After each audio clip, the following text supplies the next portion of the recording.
Mga igsuon ko ni Kristo may buntag kanatong tanan.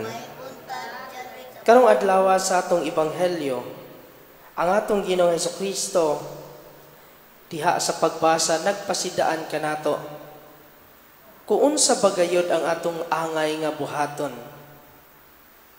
Kini yang gisaysay diri sa ebanghelyo mo kani ang mga pahibalo niya nga kita sa atong kinabuhi kinahanglan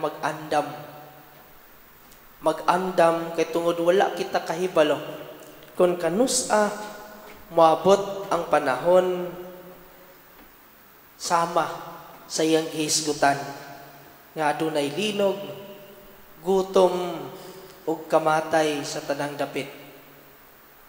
Iya kitang gipasidad-an nga mag-andam kita sa atong kaugalingon. Sa unsang pamaagiha man kini nga atong buhaton, matud pa sa usa ka pari nga buhaton nato ang tanan, ilabi na diha sa pagpuyo sa kinabuhi nga nagasunod gayod sa kabubuton sa Dios. Atong buhaton ang kinabuhi nga nagasubay diha sa pagtulunan sa atong Ginoong Hesukristo. Og dihang dapita, una makapahimot kita sa Dios. Ug ikaduha, makaandam gayud kita sa atong kaugalingon ug sa atong kinabuhi. Kay wala kita mahibalo kung kanusa moabot ang katapusan nato dinhi sa kalibutan. Kunang maningkamot gayud kita adlaw-adlaw, magpuyo kita sa maayong kinabuhi. Magpuyo kita sa Kristohanon nga kinabuhi. Magpuyo kita nga adunay pagigugma ngadto sa atong isig ka tawo. Magpuyo kita nganha sa padayag sa atong dakong pasaylo ngadto sa mga tawo nga nakasilo kanato ug atong nasiluan. Pagpadayag sa kinabuhi nga gipakita sa atong Ginoong Hesukristo nga aduna gayoy kasing-kasing ngadto sa atong mga igsuon. Ug dihang dapita atong mapadayag kung kinsa gayud kita isip mga sumusunod sa atong Ginoong Hesukristo. Ug sa laing bahin kita gipasidad-an nga kanunay gayud kitang mag-ampo sa atong pagpangandam. Importante gayod nga mag-ampo kita sa matag higayon sa atong kinabuhi.